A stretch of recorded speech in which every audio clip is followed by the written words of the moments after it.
ఒక జింక నీళ్ళు తాగటానికి నదిలో పోయి నీళ్ళు తాగుతూ ఉందట. అలజడి లేని ఆ నది ప్రవాహం లోపల అందంగా కనబడుతుంది దాని ముఖం. ఎంత అందంగా కనబడుతుందంటే ఆ కొమ్ములు ఉంటాయి కదా చాలా హైట్లా.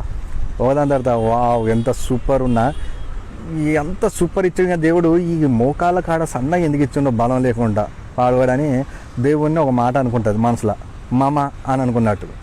దేవుడు కాలు ఉన్నాడు ఏం పాడో ఎమ్మట నీళ్ళల్లో ముసలిని భూమి మీద ఒక పులిని అరేంజ్ చేస్తాడు. ఇంకేమున్నది లగెత్తావు పరిగెత్తి చెట్టు కొమ్మలు ఇరుపుతాయి.